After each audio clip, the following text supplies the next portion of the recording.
Assalamualaikum warahmatullahi wabarakatuh. Selamat bertemu kembali dengan saya Asif Hidayat dalam pembelajaran bahasa Indonesia.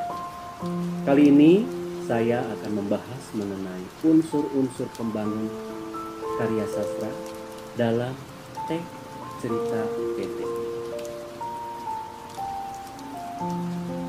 Cerita pendek merupakan salah satu contoh karya sastra yang bersifat fiksi, memiliki unsur-unsur pembangun cerita.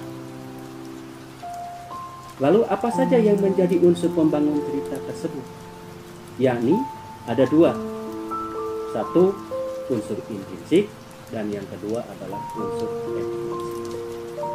Unsur intrinsik merupakan unsur yang melekat di dalam cerita. Unsur ini memiliki beberapa bagian. Yang pertama adalah unsur tema, yang kedua unsur tokoh dan penokohan, yang ketiga unsur alur, yang keempat unsur latar, kemudian yang kelima unsur sudut pandang, keenam gaya bahasa, dan yang terakhir adalah unsur pesan atau pesan. Untuk lebih rinci, mari kita bahas satu persatu. Tema merupakan makna cerita. Kita akan mengetahui tema sebuah cerita apabila dibacanya dari awal sampai akhir. Yang kedua adalah tokoh dan penokohan. Tokoh merupakan orang yang terdapat di dalam cerita tersebut. Tokoh ini memerankan atau memperlakukan peristiwa-peristiwa yang terjadi dari awal sampai akhir. Sementara penokohan merupakan sifat atau karakter dari orang-orang yang ada dalam cerita tersebut. Kemudian yang ketiga adalah alur. Alur merupakan jalan cerita yang sengaja dibuat oleh pengarang dari awal sampai akhir. Bagaimana peristiwa-peristiwa itu terjadi. Mulai dari pengenalan, munculnya masalah, masalah memuncak, klimaks, penurunan, dan penyelesaian. Yang keempat adalah latar. Sebuah cerita tidak akan maksimal apabila tidak ada latarnya. Suatu peristiwa pasti terjadi. Di mana, kapan, dan bagaimana suasana. Maka latar ini berkaitan dengan latar tempat, latar waktu, dan latar suasana. Yang kelima adalah sudut pandang. Sudut pandang ini merupakan visi pengarang. Bagaimana menempatkan tokohnya atau dirinya di dalam cerita. Apakah dia terlibat langsung atau tidak? Atau juga menempatkan tokohnya itu apakah tokoh utama atau juga tokoh utama pelaku utama, tokoh utama pelaku sampingan, atau yang lain. Yang keenam adalah gaya bahasa. Gaya bahasa ini merupakan bahasa yang digunakan oleh pengarang untuk menguatkan kesan cerita, sehingga kita sebagai pembaca akan ikut larut dalam cerita tersebut.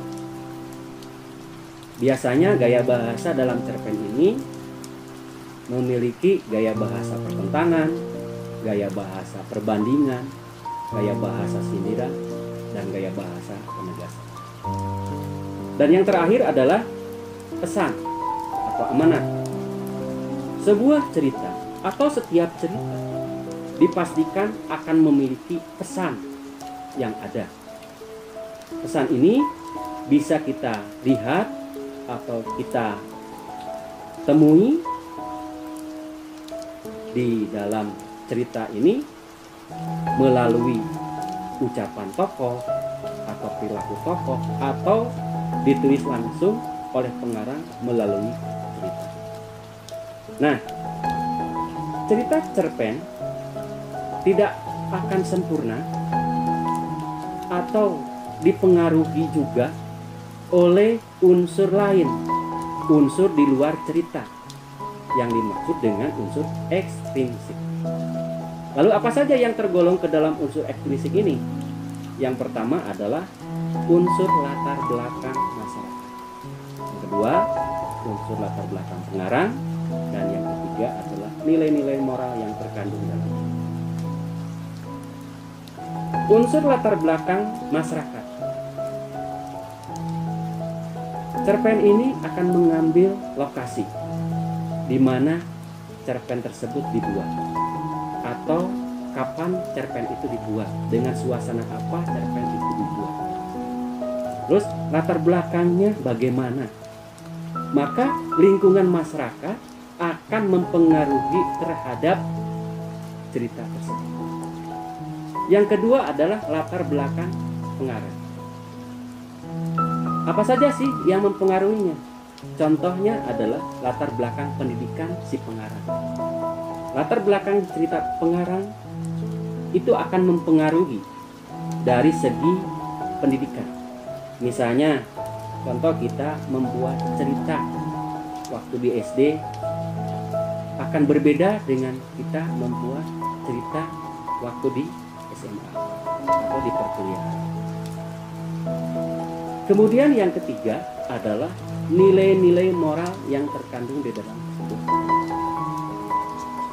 Setiap cerita cerpen memiliki kandungan nilai-nilai moral, nilai keagamaan, nilai pendidikan, nilai tanggung jawab, nilai kemasyarakatan dan sebagainya. Nah, itulah pembahasan singkat tentang unsur-unsur pembangun karya sastra dalam cerita pendek khususnya. Mohon maaf apabila banyak kekurangan. Terima kasih. Sampai bertemu lagi di sesi-sesi berikutnya yang insya Allah akan lebih menantang. Terima kasih. Wassalamualaikum warahmatullahi wabarakatuh.